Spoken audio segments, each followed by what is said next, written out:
Bonsoir Maurice Safran, merci d'être avec nous, éditorialiste à Challenge. Bonsoir Juan Branco, bienvenue. Vous êtes avocat pour Wikileaks, avocat également de Jean-Luc Mélenchon. Estimez-vous, Maurice Safran, que la réponse d'Édouard Philippe ce soir est de nature, un, à rassurer les Français qui auraient pu être inquiets hier, et deux, explique qu'il a bien pris conscience de l'ampleur de ce qui s'est passé? Non, mais qu'il ait pris conscience de l'ampleur, certainement. Tout le monde a pris conscience de l'ampleur. Quand il dit qu'il n'y a pas eu d'erreur, non. Il y a eu erreur, puisque fondamentalement, les forces de police auraient dû être en mesure de prévenir ce qui s'est passé hier, ce qui n'a pas été le cas.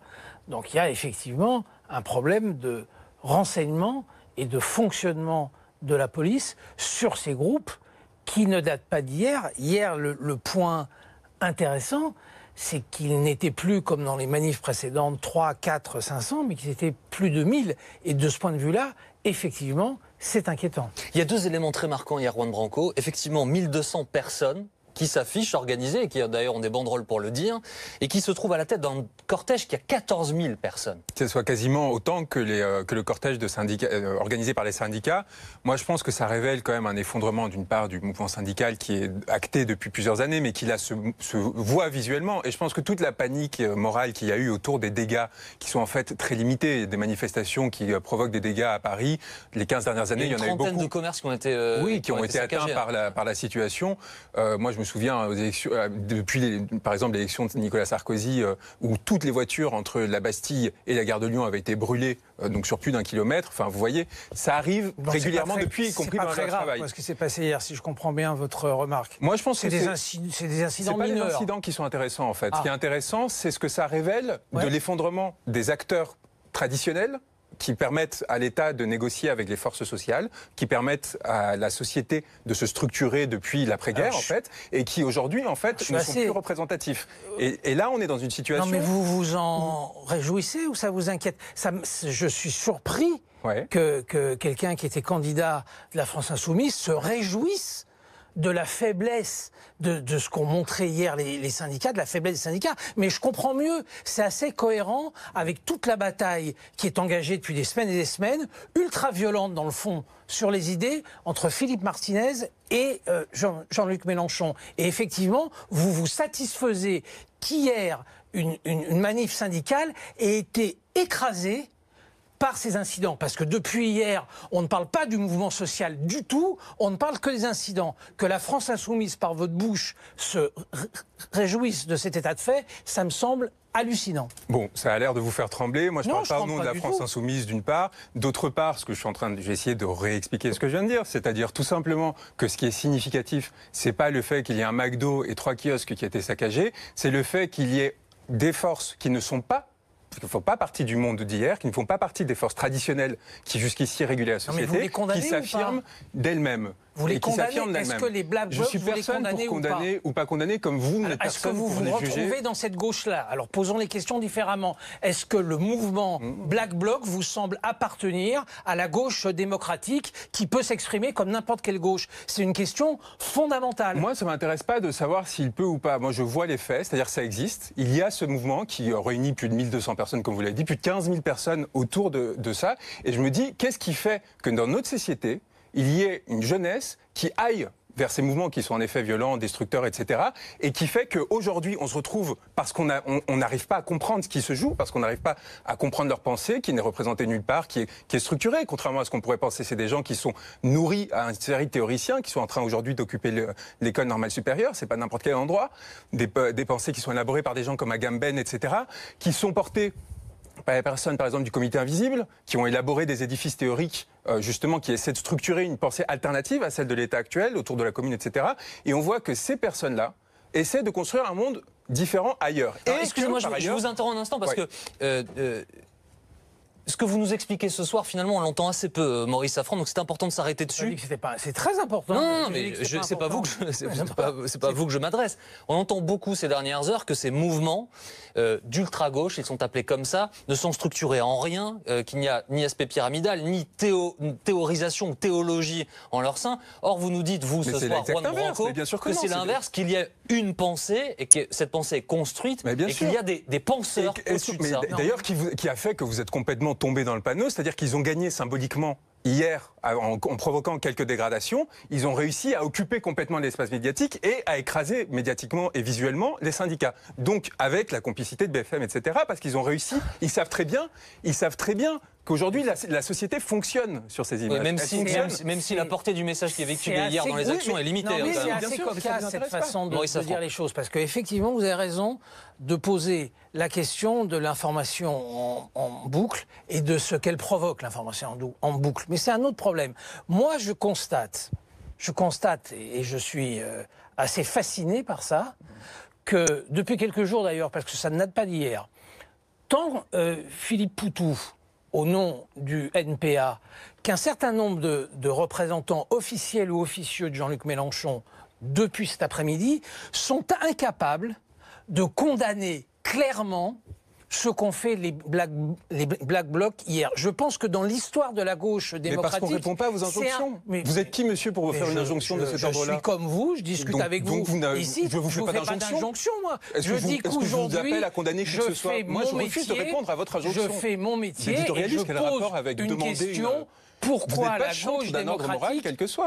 la gauche démocratique n'est pas capable de condamner un mouvement antidémocratique, ultra-violent, qui abîme le mouvement social dans ses profondeurs. Et c'est très intéressant de constater aujourd'hui que la gauche de gauche, qui appartient au camp démocratique, n'est plus capable de le faire. Ça peut déranger monsieur, mais c'est un constat qui existe et que des tas de Français se posent depuis hier soir. J'en suis parfaitement capable et je serais ravi de le faire. Je ne vais pas le faire parce que je ne réponds pas aux injonctions de personnes qui n'ont pas de légitimité pour le faire. Mais je suis journaliste, je vous pose une question, c'est mon métier, je suis là pour le faire. Il n'y a aucune injonction là-dedans. Et la deuxième chose, c'est que justement, et c'est là où est votre erreur, Jean-Luc Mélenchon et la France Insoumise... de me donner une leçon et d'expliquer mes erreurs. Parce que vous me posez une question. La France Insoumise, justement, se situe comme une alternative à cette déshérence et elle essaie de porter un projet de société cohérent qui vise à éviter que se déploient dans la société des forces qui, en effet, portent des violences et sont vecteurs de destruction, au moins partiellement. Et la France Insoumise, et Jean-Luc Mélenchon, essaie, comme vous l'avez entendu ce matin chez Jean-Jacques Bourdin, essaie de ramener ces personnes-là en disant ne partez pas dans des aventures sans destination et au contraire, essayez de construire un mouvement cohérent qui permette de répondre au désarroi dans lequel vous vivez. Et donc, moi, c'est pour ça que je vous dis, c'est pas un effet de style ou quoi que ce soit.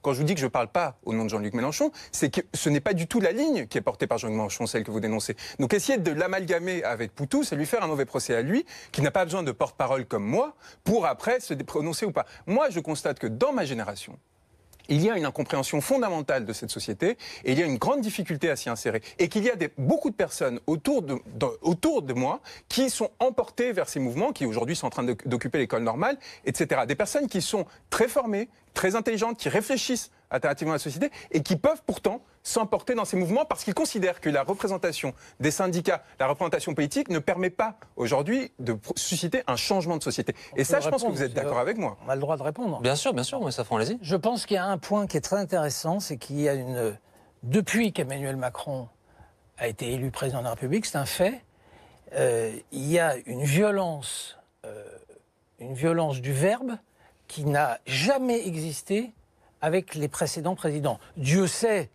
chacun s'en souvient, quand Nicolas Sarkozy a été élu président de la République, à quel point les oppositions ont été dures. Jamais on n'a entendu les mots qui sont prononcés à l'égard d'Emmanuel Macron, qui est une délégitimation totale de son pouvoir. Jamais il y a eu des scènes avec Nicolas Sarkozy où dans des manifestations on brûlait des effigies de Nicolas Sarkozy. Et je pense que je ne fais aucune comparaison avec ce qui s'est passé hier. Je crois que d'une certaine façon ça participe de la même violence idéologique et politique qui attaque une partie de la gauche. Et moi, je trouve ça extrêmement dommageable et extrêmement dangereux. La gauche démocratique peut avoir les plus grandes divergences entre elles. Une grande partie ou la plus grande partie de la gauche démocratique peut considérer qu'il faut combattre Macron jusqu'au dernier souffle. Ça, c'est parfaitement légitime. Les mots qui sont employés, la façon de le dire, la façon de l'écrire et la façon de le faire est extrêmement dangereuse. Et elle accompagne ce qui s'est passé hier. Mais Juan Branco, hier, la première réaction... C'est un jugement politique absolument pas moral. Excusez-moi, mais s'il vous plaît, la première réaction hier de Jean-Luc Mélenchon, elle est importante, c'est un tweet pour dire ce sont sans doute des bandes d'extrême droite.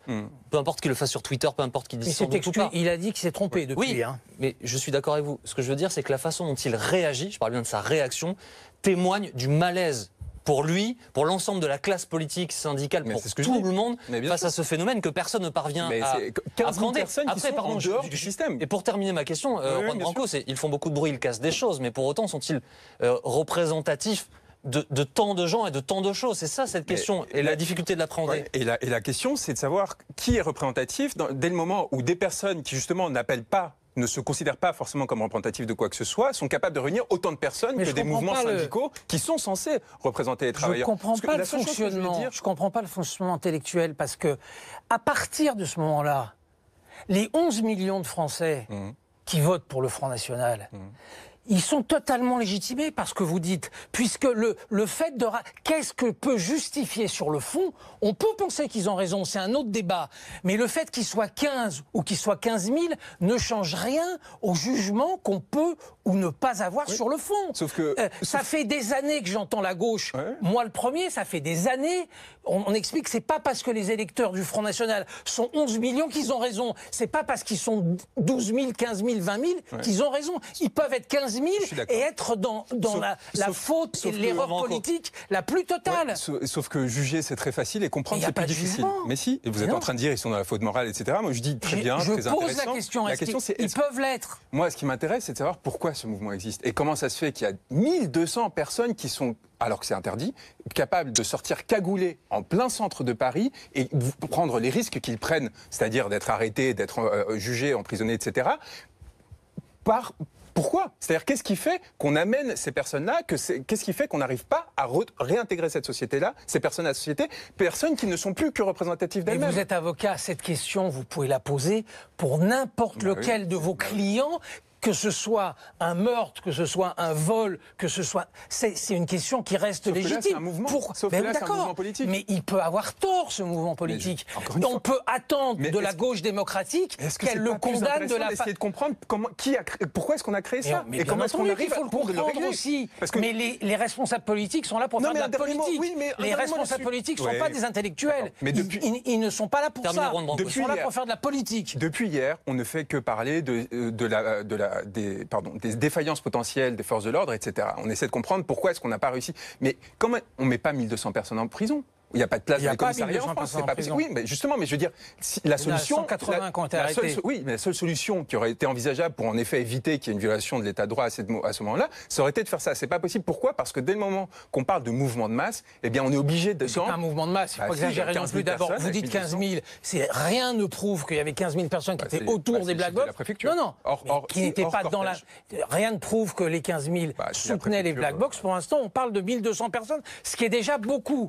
Mais vous ne répondez pas à la question fondamentale, comment la gauche démocratique, dans toutes ses composantes, peut et doit se situer par rapport à ce mouvement-là. On sent très bien que dans la gauche démocratique, il y a des fractures. Et ça, c'est très inquiétant. Merci beaucoup. Merci d'avoir accepté d'échanger ce soir sur ce plateau.